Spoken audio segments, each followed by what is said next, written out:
Se va a comenzar la clase de hoy hablando del problema 8.12, el cual dice que una distribución de carga esférica, esféricamente simétrica, tiene el origen en su centro.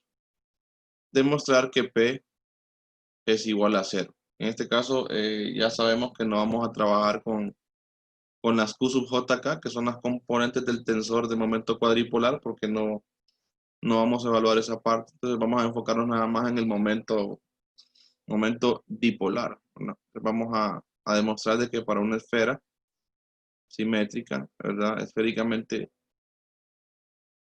simétrica, una carga esférica, que tiene el origen en su centro, vamos a demostrar que el momento dipolar va a ser igual a 0, ¿verdad? Es una demostración que es de cálculo directo. Tenemos que hacer el cálculo del momento dipolar y debería de darnos 0, ¿verdad? Bueno, entonces vamos a desarrollarlo. ¿De dónde partimos? Pues si estamos hablando de momento dipolar, vamos a aquí darle solución. Vamos a ver aquí. Permítanme. Ok, le vamos a dar solución.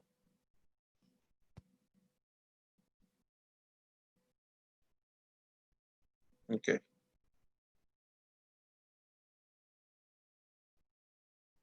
Veamos entonces. ¿De dónde partimos? ¿Qué ecuación tenemos para el momento dipolar?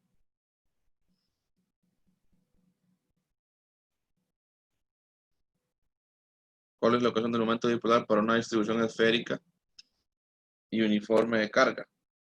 Esto es esféricamente simétrico, dice, ¿verdad? Hay que demostrar que esto es igual a 0. Entonces, tiene una densidad de carga ρ, ¿verdad? Vamos a asumir ahí. Vamos a una esfera. Tenemos el primer octante. Y habla de una distribución esféricamente simétrica, con centro en el origen. Más o menos así, ¿verdad? Y esa esfera tiene densidad de carga ρ. Ok, entonces lo que nos piden demostrar que el vector P va a dar 0. Entonces, ¿de dónde partimos?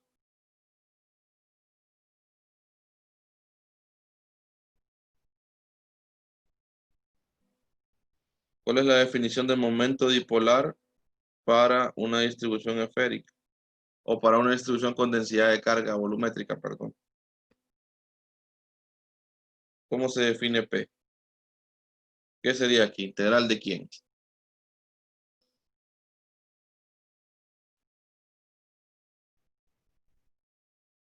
A ver, colaboren ustedes.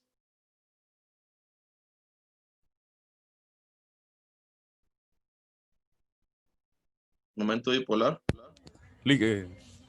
Ajá, Alan, Es, dígame. es la integral de volumen de P, Ajá. De ρ sería ahí. de rho. Ajá. El vector R sub I. R', ajá, sí sería R', porque R Ujú. sub I es cuando en sumatoria. Yo les corregí eso ayer, ¿verdad? Entonces, ajá, Ok, R', ¿sí? D de Tau. De Tao, correcto. Eso es, ¿verdad? Eso es. Bueno, entonces veamos.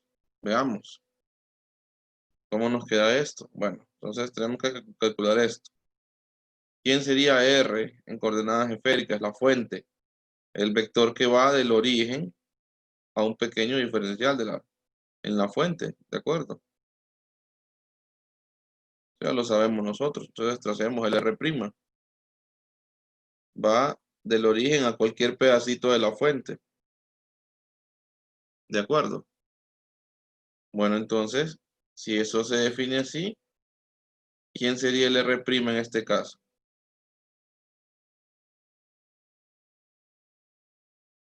Integral de volumen de ρ. ¿Cómo se define el vector de posición en esférica?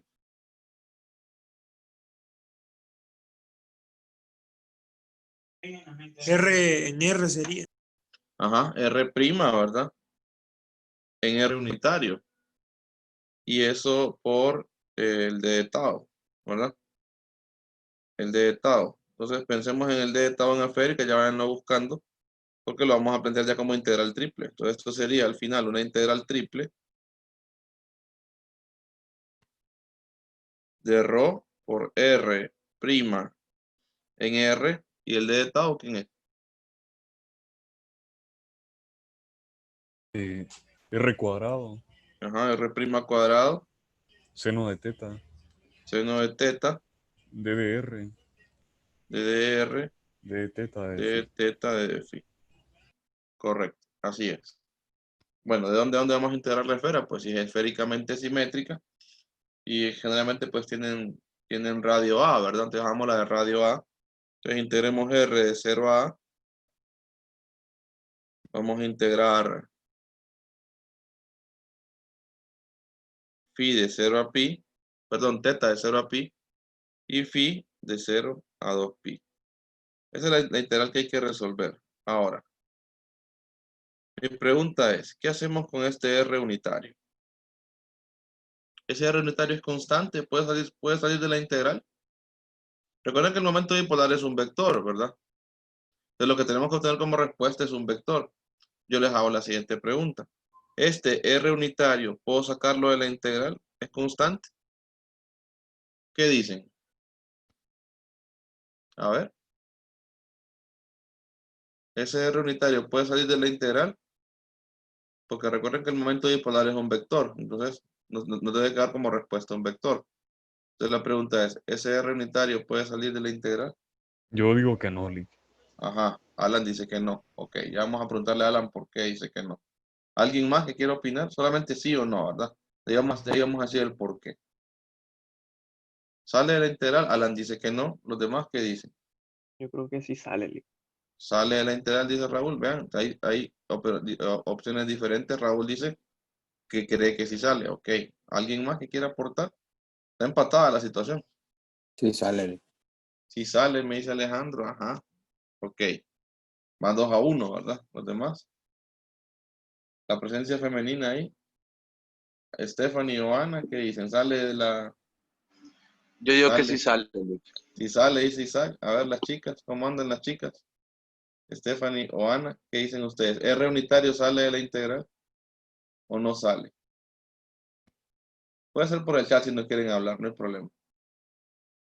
Ahora me dice, Carlos, dice, depende de phi R, dice. Ok. Entonces, ¿puede salir o no puede salir? Edwin dice que sí. Yo digo que no, Lick. Dice que no, Francisco. Entonces dice, bien, tenemos encontrado. Estoy Yo esperando creo que no, Lick. a nuestras compañeras. No, dice Nelson. Ahora a ver, las chicas, Stephanie o Ana. Quiero verlas en el chat, por lo menos. ¿Qué dicen? ¿Sale o no sale? Yo digo que no, porque yo estaba haciendo Ah, lo ya vamos a ver correcto. el porqué. Esperen, Nelson. Dejemos que también las compañeras participen. Unos dicen que sí, otros dicen que no. A ver, señoritas. Démosle chance, chicos, a las chicas que participen ahí en el chat o vía audio. R unitario sale de la integral, Stephanie o Ana.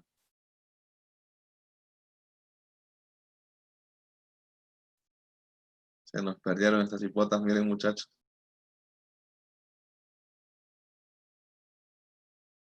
¿Qué hacemos? Esperamos que hablen. No, yo digo que no, dice Stephanie. Muy bien, Stephanie, me alegra que haya participado. ¿Y Ana qué dice? Ya casi todos los varones hablaron.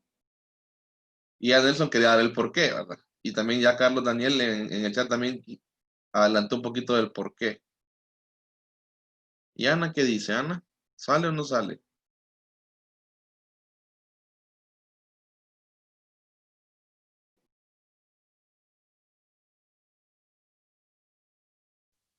Ahí viene Luz, vamos a recibir a Luz, ok.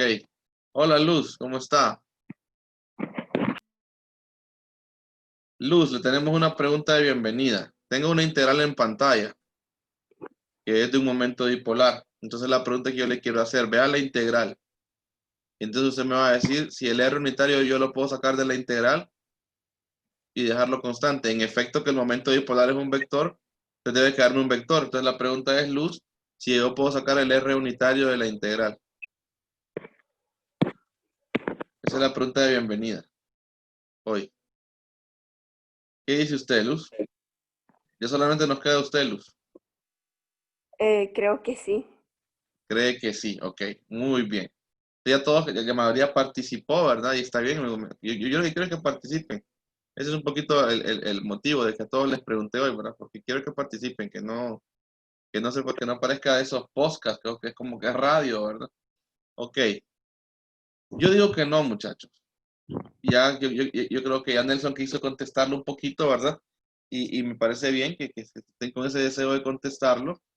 También lo quiso contestar Carlos Daniel por medio del chat.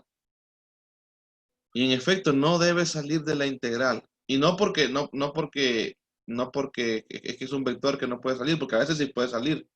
Pero eso depende de quién estemos integrando, entonces no se les olvide eso. Es una pregunta conceptual que tienen que manejarla bien. Y yo insisto en estas cosas no por fastidiarles ahí, ¿verdad? Sino que para que se recuerden, que se fijen en quién estamos integrando. Entonces, recuerden que los unitarios en cartesianas automáticamente salen de la integral en cartesianas. Pero en cilíndricas y en esféricas tenemos que fijarnos en qué variable estamos integrando. Entonces, ¿R unitario sale de la integral? Mi respuesta sería no. ¿Por qué no? Porque dentro de R unitario ahí está teta y está phi, que es lo que decía Carlos Daniel.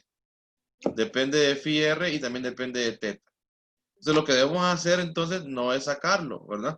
Algunos dijeron sí, algunos dijeron no. Hay sentimientos variados ahí. Entonces, mi deber es recordarles. Mi deber es recordarles de que no sale. ¿Por qué no sale? Porque ese R unitario tiene adentro a phi y tiene adentro a teta. Entonces, ese puede ser un error a futuro en 415 ¿verdad? Entonces, no lo vayan a cometer. No lo vayan a cometer. Y expandamos el R unitario, entonces ocupo que alguien, ¿verdad? Busquen las tablas de fórmula, o si ya se lo saben de memoria por tanta experiencia que han tenido en la clase con el R unitario, que me diga entonces cuánto vale R unitario. Entonces yo pondría ρ R', y entonces aquí voy a expandir el R unitario. Ajá, ¿cuánto vale el R unitario? ¿Alguien que me lo quiera decir? Búsquenos en sus tablas de fórmulas, o en el libro de texto. Ajá, Alan. Ese R' lo podemos poner R' al cubo. Sí, ya se puede poner al cubo, de hecho, aquí ya podemos simplificar algunas cosas. Ajá, R' al cubo. Listo, Alan, muy bien. ¿Alguien más que me quiera decir el R unitario? El R unitario es igual a seno de teta, coseno de phi. Ok, es seno de teta, Coseno de coseno phi. de phi en dirección de X, ¿verdad? X unitario, sí. Ajá, muy Más bien, Francisco. Ajá. más ¿Más? seno de teta, Ajá, seno de phi en Y unitario. en Y unitario, correcto. Más coseno de teta en dirección de Z. Excelente, ese sería el R unitario, ¿verdad? Y después esto sería de DR, de teta, de phi. Ahí hemos expandido el R unitario. No se les olvide eso, ¿verdad? Esto de acá lo voy a poner entre llaves. Esto de acá, todo eso es R unitario, ¿verdad? Lo que hemos hecho es expandirlo, ¿de acuerdo? Expandirlo de modo de tener la expresión completa que se vea la dependencia de teta y de phi. Y todo eso va de 0 a A, de 0 a pi y de 0 a 2pi. Ok. Bueno, entonces veamos. Tenemos que demostrar que eso va a dar 0. O sea, que ¿cuántas integrales hay ahí?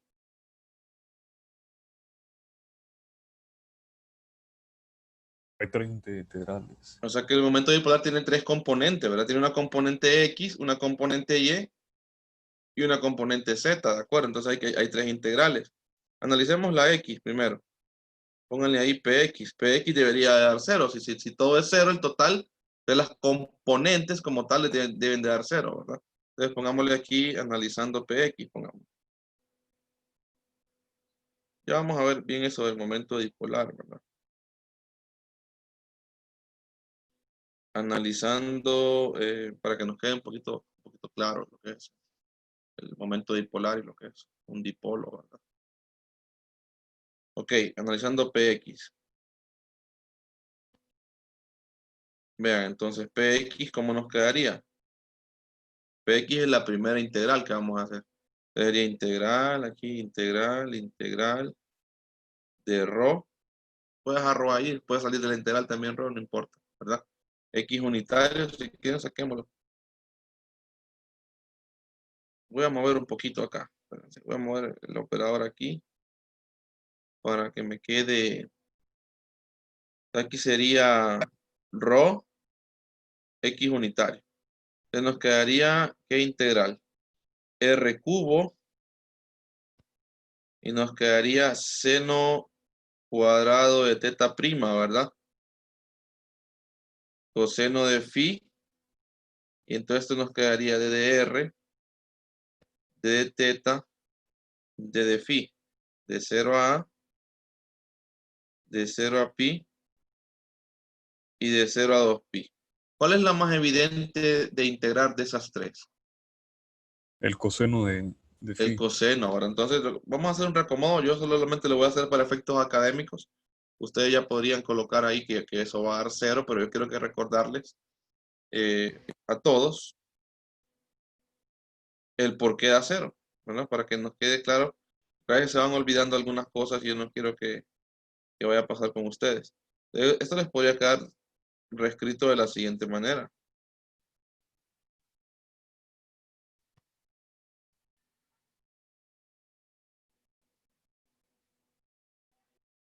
Y quedaría aquí d de r, d de teta, y luego lo pueden expresar como 0 a 2pi del coseno de... Ahorita que escucho yo cuando escucho a los vendedores, es normal, que escuchen los vendedores de mi colonia ustedes, porque yo tengo activado el audio. Solo me acuerdo de aquel que iba a vender chocolates al aula, que es casi lo mismo. Que pasan los vendedores por aquí, por mi blog, en mi cuadra, ¿va? Solo me acuerdo de aquel que iba a vender chocolates al aula, ¿va? Y a ellos le decía, hey, calma, ahorita no, vamos atrasados, le decía. ¿Verdad? Ok. Y esa integral que tenemos ahí, la del coseno de pi de 0, la del coseno de phi de 0 a 2pi, ya habíamos hecho ese resultado antes nosotros. ¿Y cuánto va a dar siempre esa integral? ¿Cuánto es esa integral? 0, Lick. 0, ¿verdad? Y acuérdense de esa siempre va a dar 0. ¿Cuál otra va a dar 0? La integral de 0 a 2pi del seno de phi de phi, ¿verdad? Entonces, por eso es que se anula, miren. Ahora, mi pregunta es, ok, piensen. Y si yo le hago un corte vertical a la esfera y la trunco ahí y coloco una semiesfera sobre el plano, una semiesfera sobre el plano XZ. No, miento, semiesfera sobre el plano YZ. Esa, y o sea, le hago un corte vertical. Como tengo la naranja, entonces la parto aquí, vertical. Y entonces, y la coloco sobre el plano, sería 0. Solo iría 0 pi, no se anula. De 0 a pi, ¿verdad? No, iría de 0 a pi medio, no me de hecho, pues si le hago el corte aquí, va vertical. Y la pego en el plano. Entonces, ahí ya no podría anularse. Entonces, ojo, ¿va? Se anula ahorita porque es la esfera completa, ¿de acuerdo? Y el phi va de 0 a 2pi. Esa integral de 0 a 2pi, si da 0. Habría que probarla de 0 a pi, ¿verdad? ¿De acuerdo? Entonces, hay que tener esos cuidados. No siempre es que esa integral va a ser 0. Va a haber casos en el que no va a ser 0. O sea, cuando está evaluada de 0 a 2pi es que es 0. ¿Verdad? Ok. Analicemos la otra componente.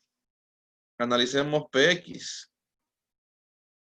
Ya les voy a colocar el panorama completo si están copiando algunos que se acaban de reincorporar. Pero es que quiero que me salga bonita la letra, ¿va? Entonces por eso es que le hago esa especie de zoom y dejo pantalla negra ahí abajo, ¿verdad? Pero lo hago más que todo por eso, por estética de la clase. Analizando PY. Ok, entonces dicen ustedes, bueno, PY va a ser ρ Y unitario e integral de R cubo. ¿Qué nos quedaría aquí? Seno cuadrado de teta, seno de phi, son prima, ¿verdad? De dr, de teta, de phi. Y siempre de 0 a A, de 0 a pi y de 0 a 2pi. Yo lo puedo reacomodar también para que quede evidente. Eso también ya saben ustedes que va, o sea, ya se puede ver, ya alguien puede verlo evidente desde acá y va a decir, no, eso va a dar 0, ¿verdad? Pero alguien que todavía no lo ve, entonces uno lo dice, bueno, entonces reescribámoslo para que lo vea más claro. Entonces, usted escribe de 0 a pi, de 0 a A, de R cubo, seno cuadrado de teta prima, de dr, de teta, integral de 0 a 2pi, del seno de phi, de phi. Y esa ya es un resultado conocido. ¿Cuánto es la integral? 0. Aquí no le puse igual a 0 al final, ¿verdad? El de x tiene que ser igual a 0. Y entonces lo mismo el de y. Igual a 0. Ahí hemos demostrado que dos de las componentes son 0. Ok, entonces veamos la de z. De allá hay que ver si es 0. Entonces veamos la componente z. A ver. Creo que vamos a tener que cambiar de página. Ustedes vean el panorama completo hasta ahorita, los que recién se incorporan. Es el problema 8.12. Tenemos que demostrar que el momento dipolar de una distribución esférica, esféricamente simétrica, con centro en el origen es igual a 0. Entonces ya hemos calculado dos de ellas y ya hemos demostrado que tanto la PX como la PY son 0. Falta demostrar que la PZ sea 0.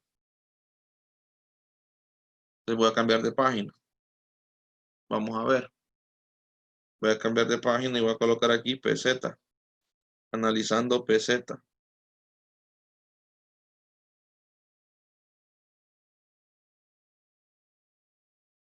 Les díganme ustedes.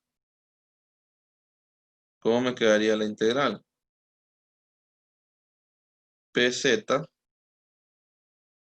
sería igual a ρ z unitario integral de 0 a 2pi integral de 0 a pi integral de 0 a... ¿Qué nos quedaría aquí? R' al cubo, ¿verdad? ¿Y aquí qué nos quedaría? ¿Alguien que me la dicte cómo le quedó?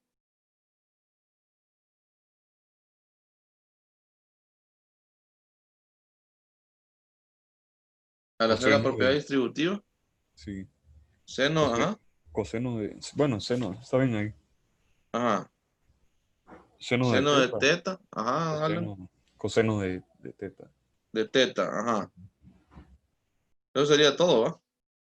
De dr, Sí. de teta, de phi. Entonces aquí no puedo yo decir que es 0 la de phi. La de phi no va a ser 0, o sea que esta no se va a anular por el lado de phi. Si yo separo esa integral, la de phi, ¿cuánto va a dar? 2pi. La de phi me da 2pi, entonces esa no se me anula, ¿va? Entonces lo que me queda es integral de 0. Vamos a ponerla de 0 a A primero, vamos a dejar el A de último, o sea, el radio dejémoslo por aparte. Dejémoslo así de dr. Y centrémonos en esta, en la de 0 a pi. Que esa pueda que es la que sea que anule esta cuestión. Del seno de teta, coseno de teta, de teta. Entonces hagan esa integral y vean si es 0 esa integral. Búsquenla en las tablas ahí, ¿verdad? Para que en efecto validemos que puede ser cero esa integral. Porque no creo que la de R se anule, ¿verdad? La de R no se va a anular. La Sí, única que se da, nos puede anular, ya sí, la da, verificamos ahí. sí, da cero. ok. Esa es la Ok. ecuación, esa es la Sí, integral, da igual a cero. A ver, vamos Edward, ¿cómo me dijo? No, es que el libro la toma como por una integral simétrica y siempre la pone igual a cero. Ok, listo. Entonces, esa integral, si ustedes la quieren hacer para verificar que en efecto es cero, pues la pueden hacer, la buscan en las tablas de fórmula, ¿verdad? Y listo, esa integral va a dar cero, ¿verdad? Y ahí está, hemos demostrado. Entonces usted puede concluir, ¿va? Px es igual a Py es igual a Pz y eso es igual al P total, ¿verdad? Cero. Ahí está, ustedes lo han demostrado, ¿verdad? Lo han demostrado. Que el momento dipolar de una distribución esférica va a ser cero. Ahora, a veces queda como que, "Pucha, pero ¿qué es el momento dipolar? ¿Qué es? ¿Qué es el momento dipolar?" Nos preguntamos a veces, ¿verdad? O qué es un dipolo. Entonces ustedes lo pueden ver así. Veámoslo como cargas puntuales. Para que ya el problema terminó. O sea, aquí ya estoy viendo nada más un poquito del concepto de dipolo para que nos vaya quedando claro, ¿verdad? Un dipolo, viéndolo así como tipo, cuando nos enseñaban cargas puntuales en física 200, ¿verdad? Veamos ese concepto de dipolo, ¿verdad? O sea, porque a veces vemos así la expansión multipolar, pero que quede claro el concepto de dipolo. Entonces tenemos aquí, vamos a hacer el comentario nada más. Creo que es oportuno hacerlo. Solamente estamos recordando un poquito las ideas porque el momento dipolar es bien importante en lo que sigue. Entonces tenemos que entender el concepto de un dipolo, cuando va a ser cero, ¿verdad? Y todo eso. Entonces tenemos acá una carga puntual más Q, pongamos.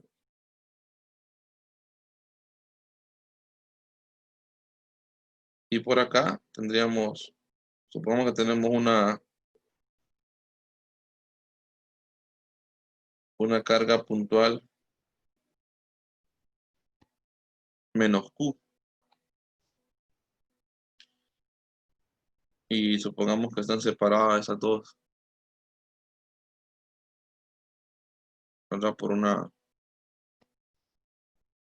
distancia entre ellas, ¿qué? ¿Qué le ponemos a esa distancia? Una distancia R, no. Pongámosle un nombre ahí. D, llámenle si quieren a esa distancia.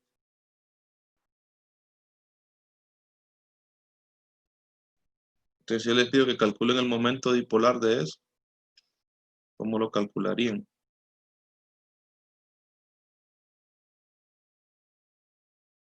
¿O cuánto daría el momento dipolar de eso? Entonces uno dice, ¿ocupo más información o suficiente ahí de información para calcular P?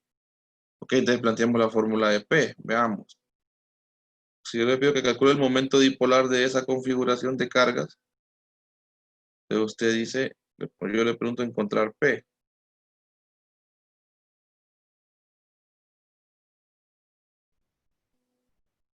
Encontrar P. Si viene usted y dice, bueno, P para cargas puntuales, ¿cómo se define? Una sumatoria, ¿verdad? De I igual a 1, en este caso sería igual a 1 hasta 2. ¿De quién? ¿De quién?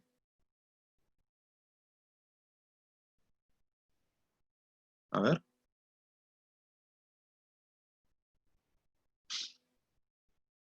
De Q sub I. Q sub I, ¿por quién? Por los R sub I, ¿verdad? ¿Sí? Q sub I por R sub I. Ok, entonces dicen ustedes, bueno, habría que ver, me dirían ustedes, ocupo más información ahí. Necesitaríamos más información, dicen ustedes, para calcularlo. Ok, vamos, vea, pues, supongamos un sistema de referencia, entonces. Supongamos un sistema de referencia, entonces dicen ustedes, bueno, porque ocuparían los R sub i. ¿Y qué es el R sub i? Un vector que va del origen ¿a dónde? A cada una de las cargas. Vaya, pues, está bien. Entonces, veamos aquí nosotros.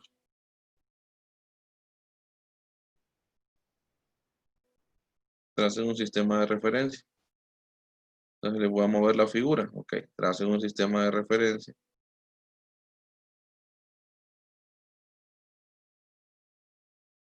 Y colóquenlo ahí. Ahí están las dos. Las dos. Entonces tracemos, a ver.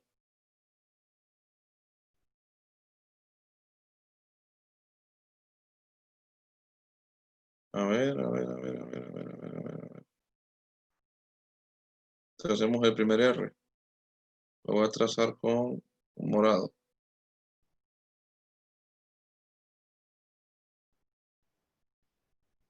Arbitrarios, dejémoslos ahí, arbitrarios. R, llamémosle R más, porque es el de la carga positiva, ¿va? El R sub I más. Y a otro llamémoslo R menos, porque es el de la carga negativa.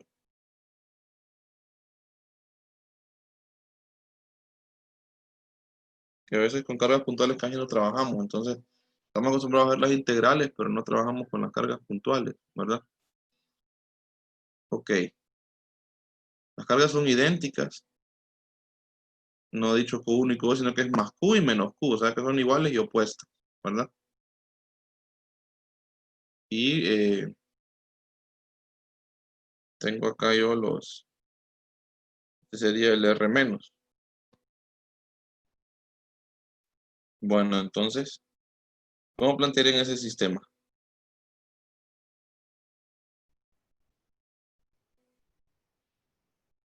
¿Cómo me calculan el P de eso?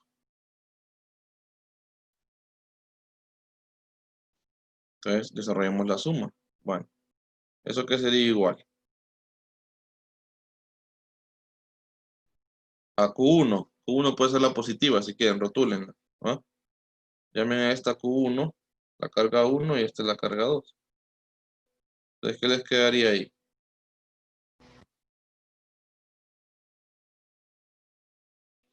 Q1 por el R1, que es el R más Q2 por el R2. ¿Sí? ¿Me van siguiendo? Pero Sí, Rick. Q1 es Q por R más, ¿qué sería? Bueno, Q2, ¿quién es? Q2 es menos Q por R menos. Entonces yo puedo sacar el factor común acá.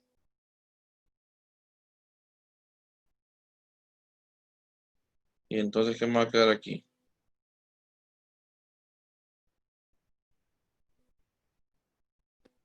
R más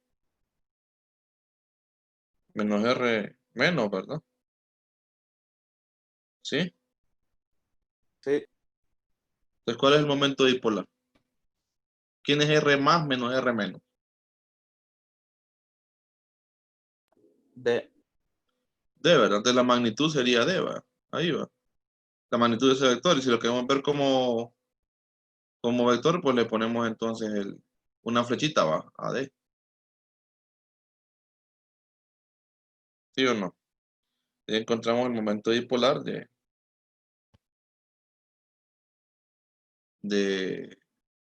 ese sistema. Ahora la pregunta es, ¿cuándo podría ser cero ese momento dipolar? Cuando D sea cero. Cuando R más y R menos sean iguales.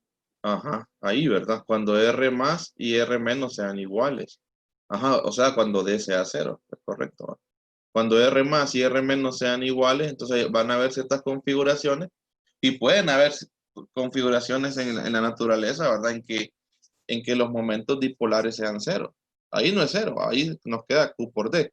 Pero la pregunta es, ¿cuándo puede ser 0 ese sistema? Ese sistema va a ser 0 cuando las R sean iguales, cuando tengamos cierta simetría. Entonces hay que aprender a detectar la simetría. Si las R son iguales en magnitud, ¿verdad? Y ya después hacemos la resta de esos dos vectores, entonces nos puede quedar 0, ¿verdad? En ese caso, cuando tengamos cargas iguales, ¿va? Ahora, hay diferentes configuraciones, ¿va? Pero yo estoy pensando en cargas iguales. ¿Por qué pienso en cargas iguales? Porque recuerden ¿qué pasa con los átomos, por ejemplo? Protones y electrones, ¿cómo son las cargas del protón y el electrón? Son diferentes. Pensemos, ya pensemos en la vida real, en la naturaleza, ¿verdad? ¿Cómo son las cargas del protón y el electrón? Son diferentes. Eléctricamente, ¿cómo distingue usted un protón de un electrón eléctricamente?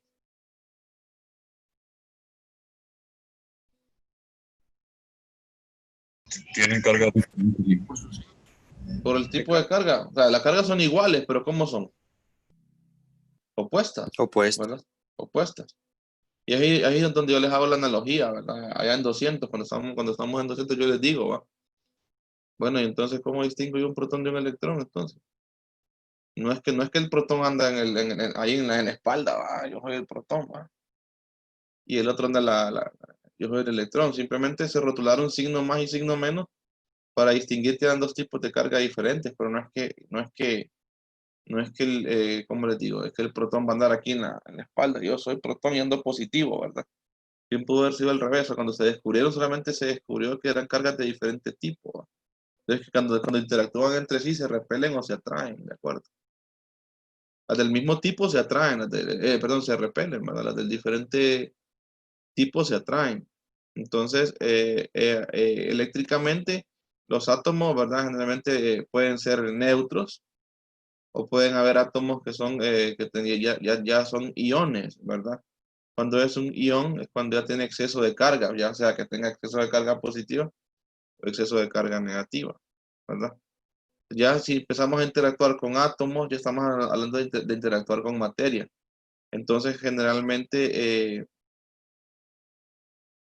pueden haber momentos dipolares igual a 0 cuando la materia se ordena de cierta forma, ¿verdad? Se ordena de cierta forma en la que sus momentos dipolares son igual a 0, ¿verdad? Entonces ahí podrían haber que haya simetría, por ejemplo, al activarse un campo eléctrico, por ejemplo, suponga que usted tiene el modelo del átomo. El modelo del átomo tiene los electrones orbitando alrededor del. Y generalmente la naturaleza es neutra. Cada uno de los átomos son neutros, ¿verdad? O sea, eléctricamente son neutros. Tienen el mismo número de protones que electrones en cuanto a carga, ¿verdad? Son eléctricamente neutros. Ya se interactúan, ya se aparecen campos eléctricos, otro tipo de interacciones, es que ya empiezan a desprenderse electrones más que todos los electrones. Puede haber que haya exceso de electrones, hay más electrones que protones, o que haya deficiencia de electrones. Es cuando ya tenemos los iones positivos y los iones negativos, pero hasta que interactúan con situaciones con propiedades como el campo eléctrico, por ejemplo, se puede dar este tipo de cosas. Entonces, se puede dar también una configuración en que los momentos dipolares sean igual a 0, ¿verdad? Ya cuando interactúa la materia como tal, ¿verdad? La materia generalmente es eléctricamente neutra, pero puede tener después, generalmente va a tener momentos dipolares igual a 0, pero también pueden existir momentos dipolares en los que no nulos, y ahí y eso ya es lo interesante. Ya aparece un fenómeno ahí que se llama polarización, ¿verdad? Polarización. Entonces, ¿qué sería la polarización? Pues la polarización se define y aquí estamos ya entrando en materia del capítulo 10. Por eso les digo que el capítulo 9 no es un capítulo que tenga relevancia en conexión con el 8 y el 10, sino que el capítulo 9, pues y sí sirve un poquito para el 10, porque habla de lo que son las condiciones de frontera, pero la conexión es entre el 8 y el 10 directamente, o sea que el 9 puede estar o no puede estar ahí, o puede estar, o el 9 podría ser una sección del capítulo 10. O sea, no es que está obligatorio que el capítulo 9 es un capítulo que tiene que enseñarse ahí donde está, en el orden 9, sino que no afecta mucho. Entonces, lo que sí tiene que entender es que el momento dipolar afecta a la materia. Entonces, cuando la materia, pues generalmente tiene momentos dipolares nulos, ¿verdad? Porque es eléctricamente neutra generalmente la materia, pero puede haber configuraciones en las que existan momentos dipolares no nulos y ahí aparece el fenómeno al activarse un campo eléctrico, ¿verdad? Entonces ahí aparece lo que es el fenómeno de la polarización. Entonces, ¿qué es la polarización? Entonces, entremos en materia de qué es la polarización.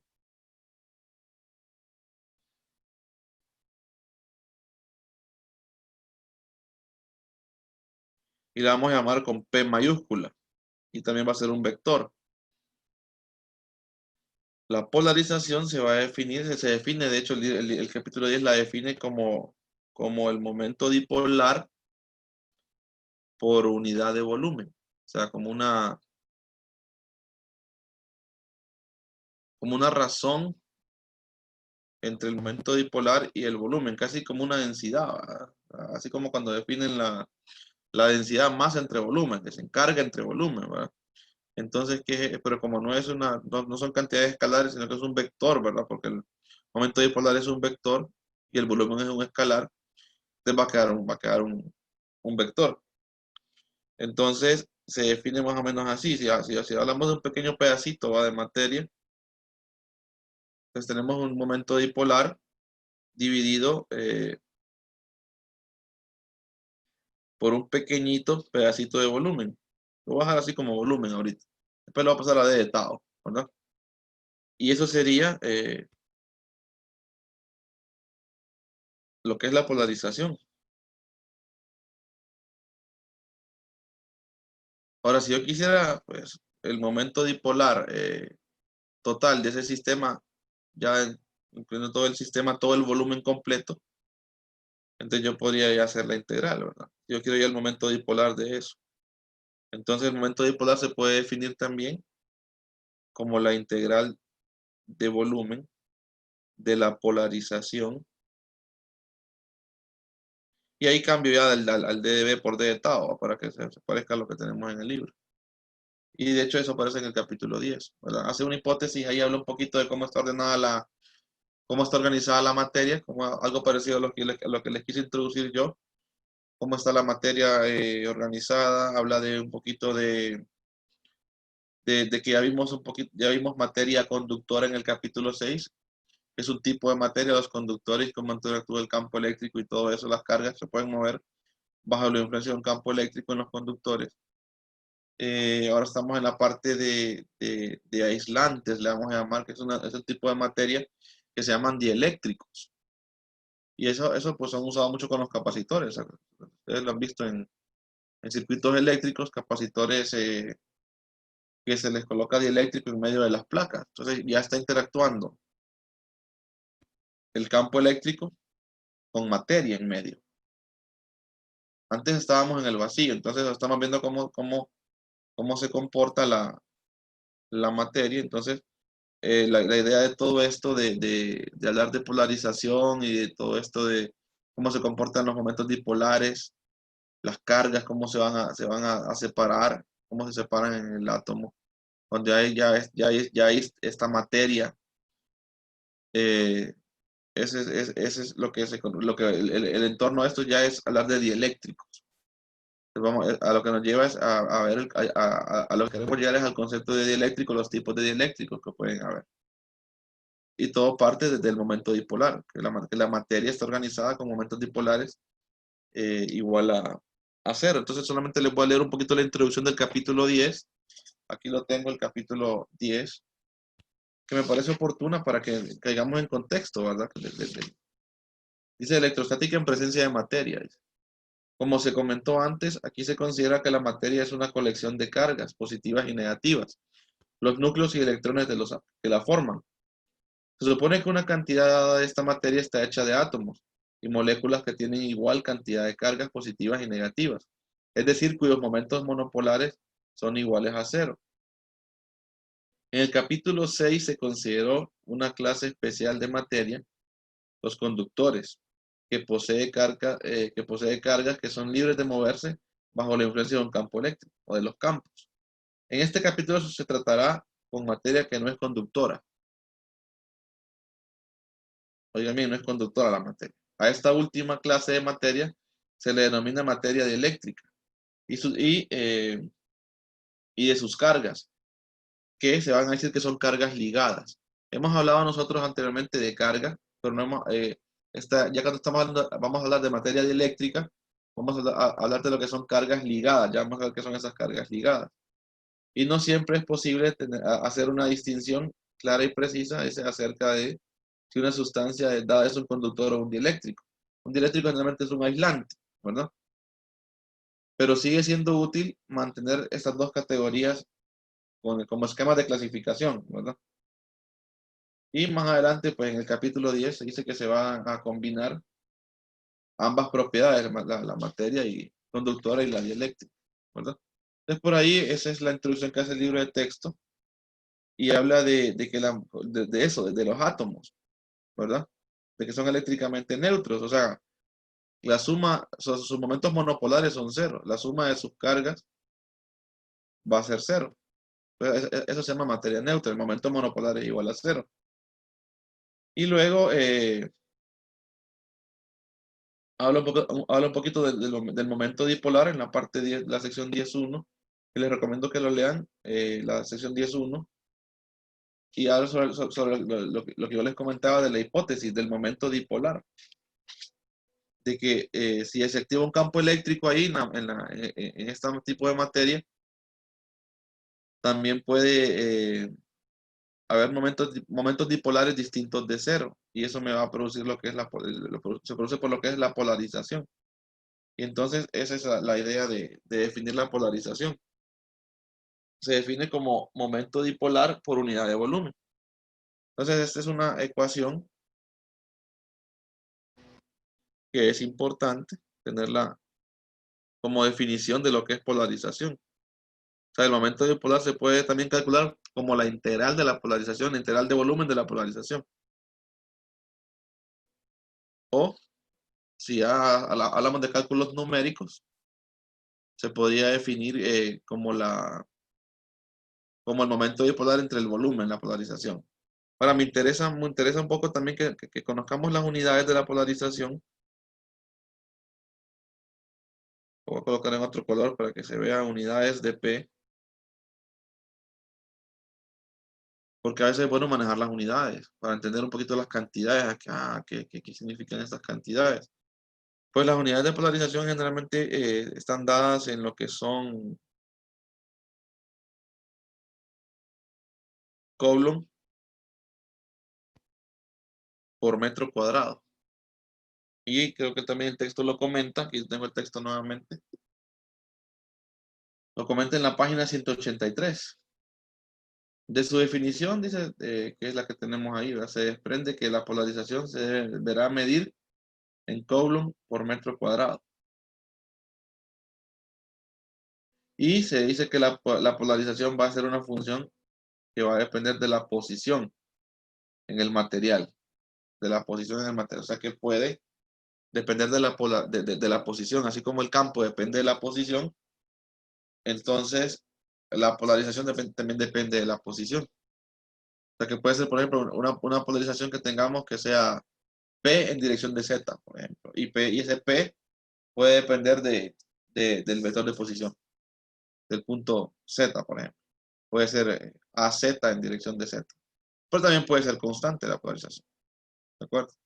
Pero si es un vector va a tener dirección. Y sus unidades son coulombs por metro cuadrado. O sea que es como que no decir carga, ¿verdad? Prácticamente carga por metro cuadrado. Miren qué interesante esto, carga por metro cuadrado. ¿Y qué es carga por metro cuadrado?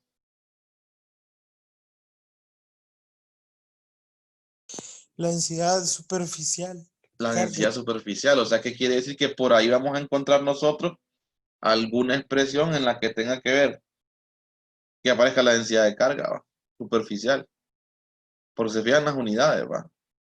Uno ya como que puede ir sospechando, puchica, solo que esto sí es un vector y aquello es una carga. Y dice, ay, ¿cómo está eso? ¿Va? Que la polarización tiene unidades de densidad de carga superficial, pero tiene dirección. Y la carga es un escalar. Entonces vean las diferencias, ¿va? Es como decir la carga con dirección. O sea, siempre hay que ponerse como, entonces aquí quiere decir que cuando tengamos polarización va a haber densidades de carga. Y eso es lo que vamos, sí, va a haber carga. Y se va a llamar densidades de carga ligadas. Es lo que vamos a ver ahorita. Esta es nada más la definición de polarización. Entonces vamos a ver qué es eso de las densidades de carga ligadas y qué es que un material esté polarizado. Entonces ya vamos a ver eso. Entonces veamos densidades de carga ligadas.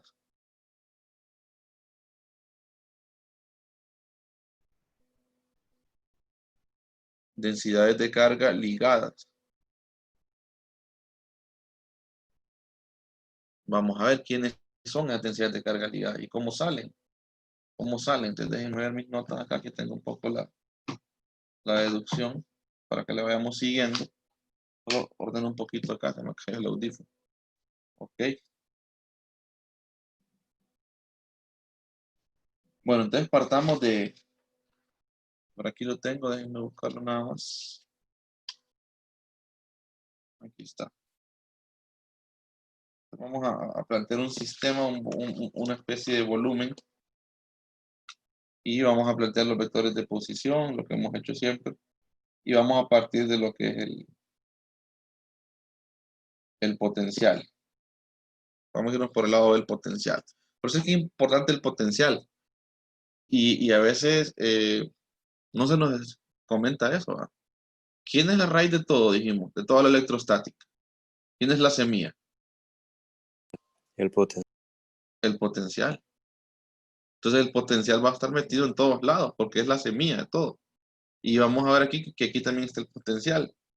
¿Y por qué se estudia la expansión multipolar? Porque el potencial es la semilla de todo. Entonces, si el potencial es la semilla, entonces hay que estudiar todas sus posibles variantes.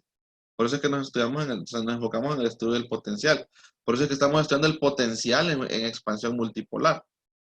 No la fuerza, no el campo, sino que, o sea, nacen del potencial. Entonces, al final, si yo tengo el potencial, tengo el campo dipolar, por ejemplo, ¿verdad? Y poder tener una fuerza dipolar, sí. Al interactuar el campo con una carga, tengo la fuerza dipolar. Pero por eso se estudia el potencial como tal en sus diferentes variantes. Entonces, todo esto se sabe con el potencial, por eso es que se estudia el potencial, ¿verdad? Entonces, vamos a partir del potencial siempre. Entonces, vamos a ver un sistema, una configuración particular. Vamos a tener el primer octante siempre.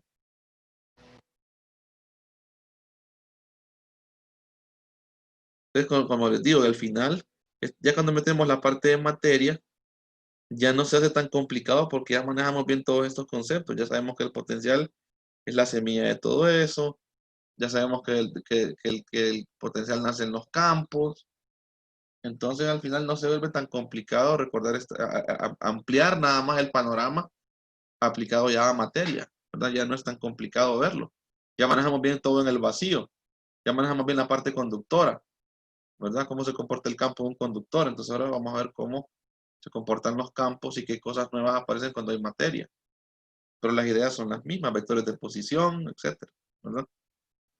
Entonces veamos una superficie cualquiera, arbitraria, la vamos a hacer de color verde. Ups, ahí la dejé con curva, pero voy a dejarla sin que no me le dé forma. Ahí está, una arbitraria.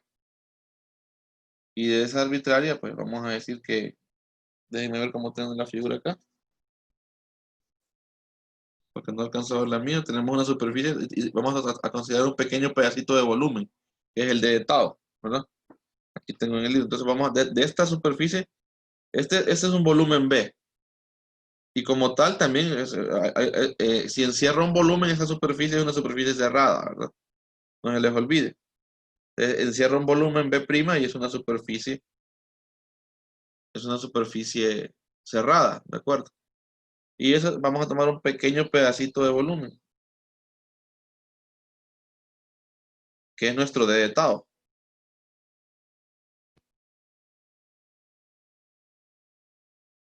Y aparte de eso, vamos a considerar un punto de campo que está afuera. Un poquito largo. ¿Se acuerdan que en multipolos usábamos eso, verdad? Un punto de campo que esté afuera, que sea mayor que los R sub I. ¿Se acuerdan? Que el R sub I, que el R'.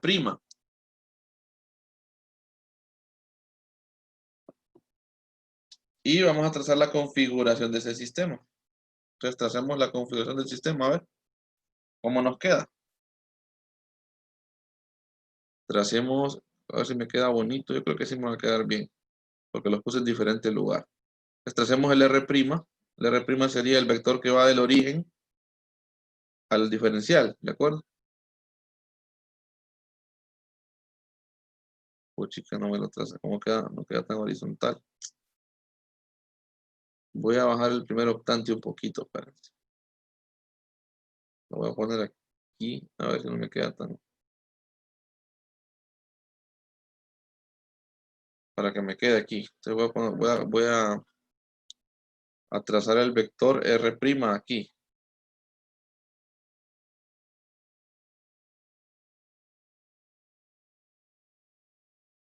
Este sería el vector R', ¿verdad?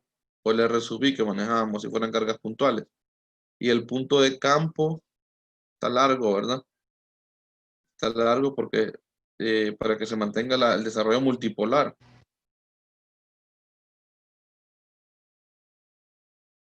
El punto de campo también lo voy a mover mejor para que no me quede. Voy a poner aquí. Pero se supone que anda largo, ¿verdad? No se les va a olvidar. El punto de campo va a ser mayor que el punto de fuente. Entonces, para que se cumpla aquello de los multipolos, queremos que se cumpla siempre. Ahí está, más o menos. Entonces tenemos el R. Esa es nuestra configuración. Por tanto, la fuente va a ir, el vector de Poisson relativa, que ya conocemos de dónde a dónde va a ir.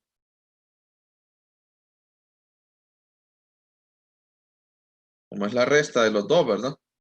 Entonces el vector de Poisson relativa va desde la fuente al punto de campo.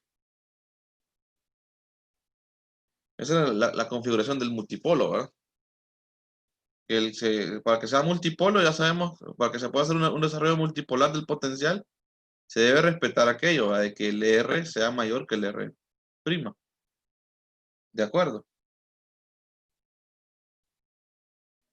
Entonces vamos a trabajar con lo que es el potencial y vamos como estamos asumiendo de que estamos trabajando con materia, ya dijimos que la materia está compuesta de átomos y los átomos son eléctricamente neutros. Y si son eléctricamente neutros, entonces ¿qué pasa con el momento monopolar? Porque recuerden ustedes que conocemos nosotros, si vamos a trabajar con el potencial, lo voy a colocar acá el potencial, para que se entienda bien el contexto. Tenemos el potencial, y el potencial está formado por potencial monopolar, más potencial dipolar, más etcétera, ¿verdad? Pero en esta configuración de materia tenemos, ya se nos dijo en la introducción del capítulo 10, de que es materia y entonces es eléctricamente neutra. Y entonces cuando hay ciertas simetrías, tanto los momentos monopolares como los cuadripolares, en este caso que no lo estudiamos, pero ¿verdad? Tienen cierta simetría, entonces se pueden volver cero. Entonces en este caso estamos asumiendo eso, que la única componente que sobrevive en el potencial es exclusivamente la dipolar. Eso estamos asumiendo ahorita. Que el potencial va a ser completamente dipolar. Ok, entonces planteemos el potencial. Planteemos el potencial. O recordemos la expresión para el potencial. ¿Cuál es la expresión para el potencial dipolar? Vamos al recordatorio. Expresión para el potencial dipolar.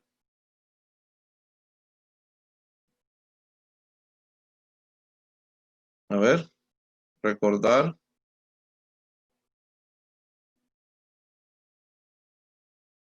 Phi dipolar, que es igual a P al momento dipolar. El momento dipolar es minúscula realmente la P. Punto, ¿quién?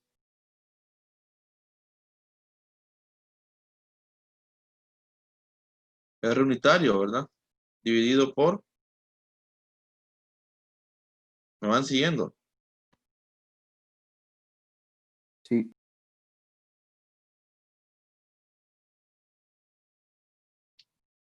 Esta vez me enfoqué en el unitario.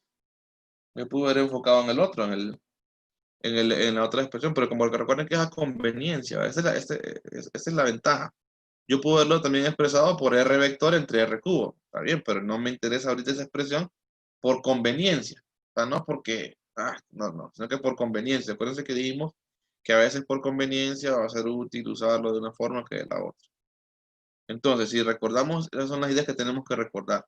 Ahora tenemos un sistema donde ya estamos estableciéndole condiciones, porque así se comporta la materia en la naturaleza, el de neutra. Entonces los monopolos son cero. El momento monopolar del sistema va a ser cero porque tenemos número igual de cargas positivas que negativas y son iguales, entonces se vuelven cero. Solamente queda la parte dipolar. Esa es un poco la idea de que estamos trabajando ahorita. Entonces, bueno, enfoquémonos en eso, pues, en el potencial dipolar. ¿Qué pasa entonces? ¿Cómo aparece esto de la polarización? ¿En qué afecta esto? Bueno, entonces, apliquemos nosotros ahora a la expresión en que estamos queriendo trabajar. Bueno, entonces decimos potencial dipolar. Ok, vamos a ver. Potencial dipolar va a ser igual a P punto. Nuestro sistema está basado en el vector de posición relativa. Entonces lo vamos a aplicar al vector de posición relativa. 4pi. Esto ya es en nuestro caso, ¿verdad? Aquel era nada más el recordatorio de la expansión multipolar. Aquí estamos trabajando nosotros con un pequeño diferencial de un conjunto más grande. Y es un volumen definido. 4pi epsilon sub 0 r cuadrado. Pero este no sería todo el potencial. Porque yo estoy trabajando nada más con un pequeño pedacito. El punto y el pedacito. Entonces quiere decir que esto no es el potencial total. Este es el recordatorio, ¿va? Potencial dipolar es igual a esto. Pero yo estoy trabajando en este momento nada más con un pedacito del volumen aquí y el punto P. Entonces esto no va a ser potencial total. ¿Qué va a ser eso? Si estoy trabajando nada más con un pedacito, ¿cómo se llama eso? Cuando trabajamos con pedacitos, ¿cómo se llaman esas cosas? Diferenciales, ¿verdad? Entonces lo que tengo es un diferencial del potencial dipolar. Ok. Sustituyamos, hagamos que aparezca la polarización. ¿Cómo podría aparecer la polarización? Bueno, ok. Hagamos que aparezca la polarización. Bueno, díganme ustedes. En lugar de P, ¿qué escribo? Vámonos a ver, revisemos. Si todavía no queda claro, revisemos acá. En lugar de P, ¿qué voy a escribir? Aquí está la forma general. Tal vez no lo pueden ver ahí más claro. Porque aquí se los escribí. Pero aquí se puede sacar, miren. De aquí se puede sacar quién es. Entonces, veanlo, lo vamos a definir así. Le voy a hacer el recordatorio acá. ¿Cómo se define la polarización? Ok.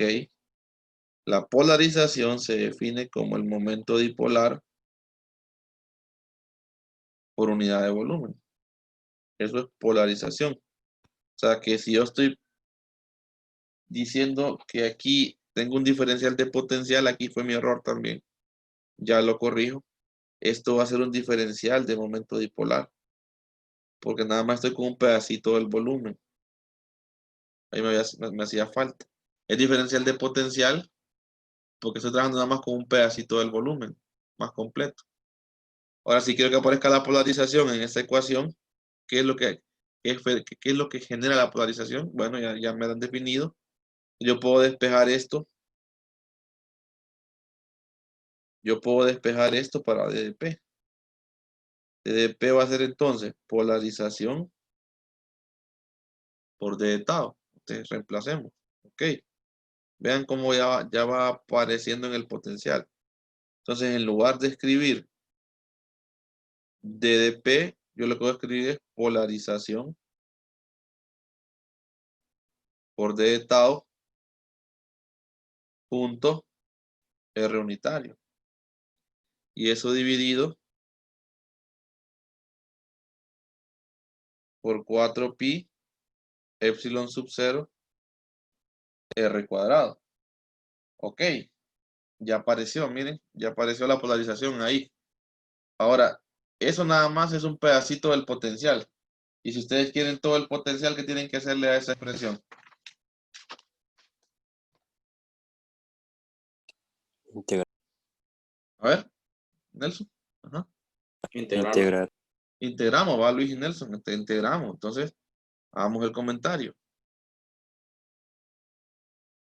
Si integramos,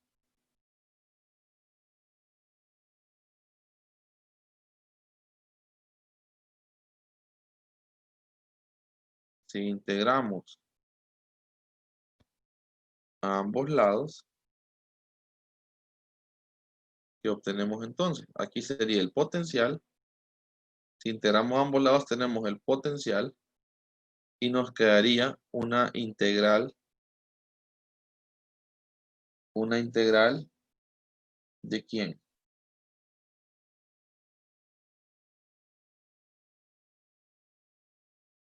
De la polarización punto el